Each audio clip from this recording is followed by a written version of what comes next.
صراط الذين أنعمت عليهم غير المغضوب عليهم ولا الضالين.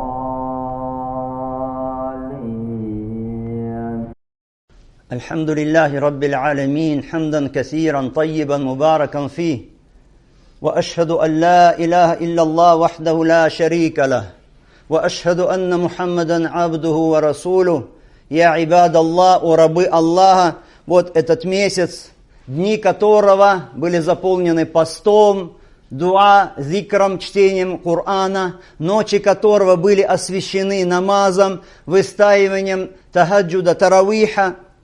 Да, подошли эти блестящие дни, эти лучезарные ночи, подходят к концу. Мы просим Аллаха Субхану ва Тааля, чтобы Он позволил нам закончить этот месяц самым наилучшим образом, получив от Него милость и прощение.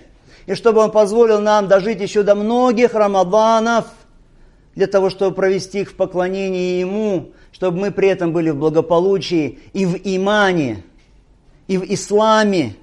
И знаете, о рабы Аллаха, что в конце этого благословенного месяца Аллах Субхану ва Тааля установил для нас ряд деяний. И эти деяния, они, которые усиливают иман, и которые приближают нас к Аллаху, и которые доводят до полноты наше с вами поклонение в этот месяц. И среди этих деяний три деяния. Первое – это закатуль фитр.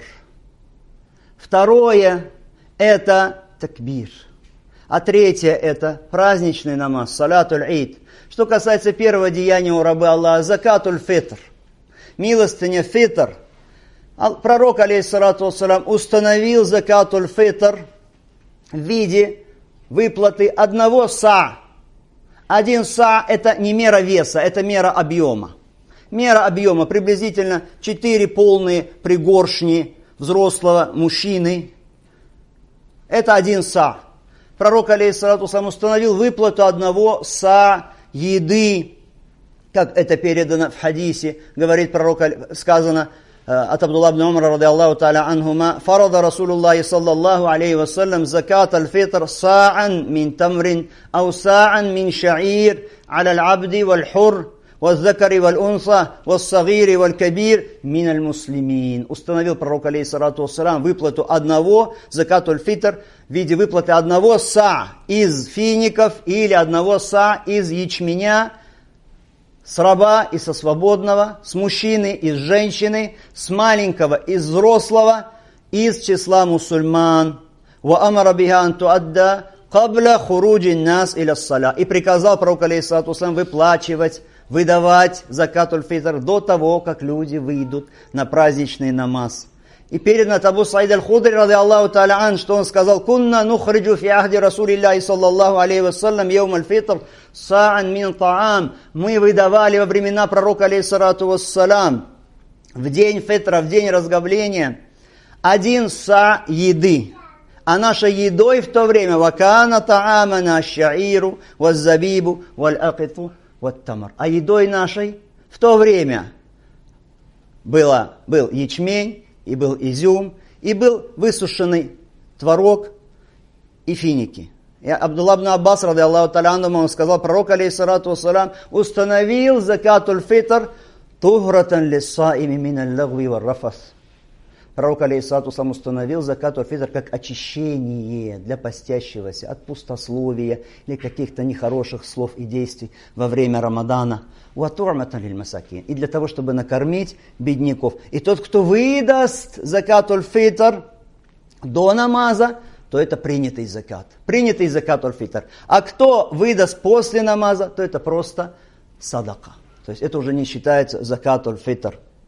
Мусульманин обязан выдавать закатуль фитр за себя и за всех тех, кто находится на его попечении, кто находится на его содержании, жена его или жены, дети его. Если родители на его попечении находятся, на обеспечении, значит с них это обязанность. Что касается плода в чреве, если у жены плод в чреве, выдавать ли за него или нет? Нет, не является обязательно выдавать за плод, за нерожденного еще ребенка. Но если человек сделает это, то это желательно, и это хорошо. И следует выдавать закатуль фитр в том месте, где тебя застал конец Рамадана. В той стране, где тебя застал конец Рамадана. А если, например, ты находишься в одной стране, а твоя семья, те, за кого ты тоже должен выдать, находятся в другой стране, тогда ты выдашь здесь, там, где ты находишься, и за себя, и за них. Или можешь, тоже разрешено, поручить им, чтобы они там выдали по твоему поручению и за тебя, и за них. Когда выдается закатуль фитр у рабы Аллаха? Время выдачи закатуль фитра с того момента, как садится солнце в последний день Рамадана и до праздничного намаза. Вот это время выдачи закатуль фитр. Нельзя выдавать закатуль фитр в начале Рамадана или в середине Рамадана. И нельзя выдавать закатуль фитр после намаза, если человек специально, умышленно отложит выдачу закатуль фитр до того, как уже наступит праздничный намаз, и люди выйдут на намаз, начнется намаз, то значит на нем грех. Да, ему нужно будет отдать все равно это, но на нем будет грех за вот это вот опоздание. И у рабы Аллаха можно выдавать закатуль фитр. Мы сказали, время его с заката солнца в последний день Рамадана до праздничного намаза. Это его время. Но разрешается выдавать также за день или за 2 до окончания Рамадана. То есть можно выдать его на 29-й день Рамадана или на 28-й день Рамадана. Кому дается закатуль фитр? Тем же людям, которым дается закат обыкновенный из числа бедняков. То есть те люди, у которых нет средств содержания на год себя и своей семьи, им можно выдавать закатуль фитр. Сколько выдается закатуль фитр? 1 са у рабы Аллаха. 1 са. Мы сказали, что это не мера веса, не мера массы, это мера объема. Поэтому сказать, сколько это килограммов, трудно, потому что финики, 1 са фиников имеют не такой вес, как 1 са пшеницы, например. Но в среднем, если это будет 3 килограмма, то не ошибетесь.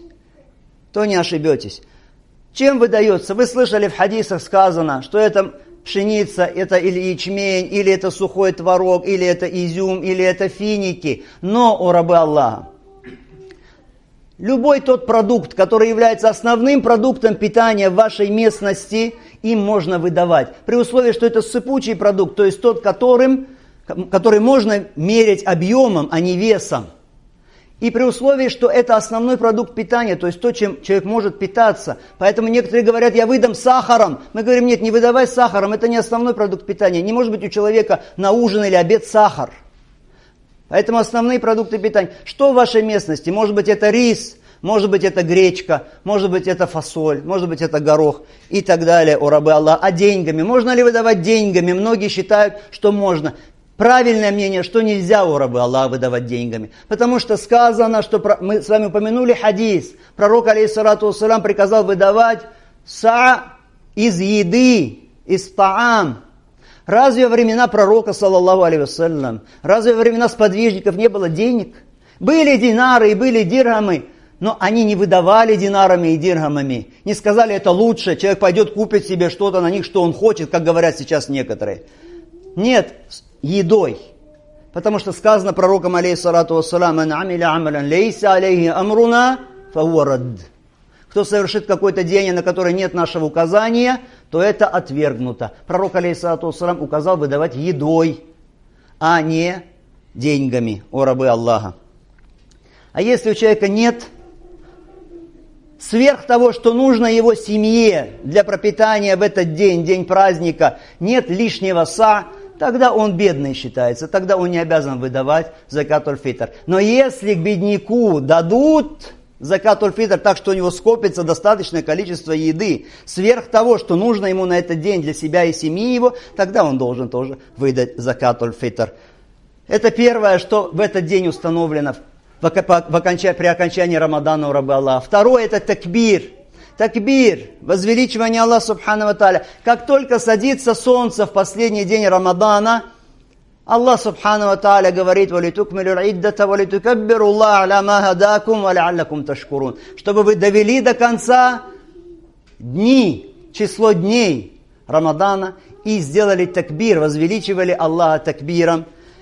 Может быть, вы будете благодарны. Поэтому сунной является, если мужчины громко произносят дома у себя, если есть возможность на работе, на рынках, в мечетях, само собой, такбир в эти дни, передано, что пророк, алейхиссалату вассалам, он выходил в день разговения, Йаум-уль-Фитр, выходил из дома, произнося такбир.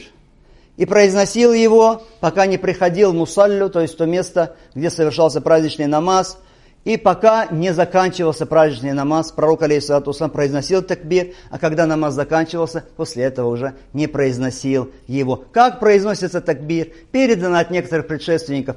Такая форма такбира: Аллаху Акбар, ла иляха илляллах, Аллаху Акбар, валиллахи хамд. Это такбир. И, о рабы Аллаха, каждый произносит такбир сам. Да, все произносят его, но не в унисон, не хором, не так, что вместе начинают и вместе заканчивают, как это сейчас повелось во многих местах. Что вместе начинать и вместе заканчивать. Нет, каждый произносит громко, но каждый сам за себя по отдельности, потому что не передано вот это вот хоровое в унисон произнесение такбира ни от пророка, алейхиссалату вассалам, ни от его сподвижников. Какое прекрасное это поклонение у рабы Аллаха. Представьте, когда мусульмане произносят этот такбир в этот день, возвеличивая Аллаха субхану ва тааля, выражая ему благодарность за то, что он позволил довести до конца этот пост, следуя сунне пророка, алейхиссалату вассалам, и поклоняясь Аллаху посредством вот этого вот зикра. И, наконец, последнее, это то, что связано с праздничным намазом, о рабы Аллаха. Мустахаб, желательно в этот день, в праздничный день, совершить гусль человеку. То есть полное омовение. Одеть самую красивую одежду, которая у него есть. Умаститься благовониями. Но нельзя, о рабы Аллаха, одевать одежду, которая запрещена. Не только в день праздника, и в другие дни, как, например, шелковую одежду для мужчин запрещено одевать. Или запрещено одевать одежду, которая ниже щиколоток, ниже лодыжек. Или запрещено одевать ту одежду, которая является исключительной особенностью неверующих. Или ту одежду, которая является слишком тесной, так что у человека описывает оно его аврат, какие-то узкие брюки или узкие джинсы. Нельзя этого делать. Нельзя, о рабы Аллаха, мы сказали, да, украшайтесь для этого праздника, но не украшайтесь харамом. Некоторые люди идут на праздничный намаз и гладко бреют свою бороду, считают, что они это делают для красоты. Брить бороду – это харам. Нельзя украшаться тем, что Аллах субхану ва тааля запретил. Нет в этом никакой красоты. Красота в том, что установил Аллах и его посланник. В этом красота. Отсутствие бороды – удел женщин, или это особенность не мусульман. А что касается женщин, рабы Аллаха, то да, женщинам тоже установлено в сунне, установлен для них выход на праздничный намаз, но женщина ни в коем случае не должна умощаться благовониями, не должна одевать какую-то одежду, которая привлекает взоры, нарядную одежду, чтобы не привлекать взоры посторонних мужчин. Потому что она сейчас идет, чтобы поклоняться Аллаху, получить его довольство, а одевает одежду, которая гневит Аллах субхану ва тааля. Это не подобает мусульманке. И перед выходом на намаз у раба Аллаха желательно поесть некоторое количество фиников человеку перед тем, как выйти на намаз. Это сунна пророка, алейхиссалату вассалам. Поесть финики перед выходом на намаз. И еще одна сунна. Если ты идешь на намаз одной дорогой, возвращаться после праздничного намаза другой дорогой. И мы просим Аллаха субхану ва тааля, чтобы Он позволил нам закончить этот месяц самым благим образом, праведными деяниями, получением от Него прощения, и чтобы сделал Аллах субхану ва тааля нашими лучшими деяниями наши последние деяния, и нашим лучшим днем тот день, когда мы встретимся с Ним.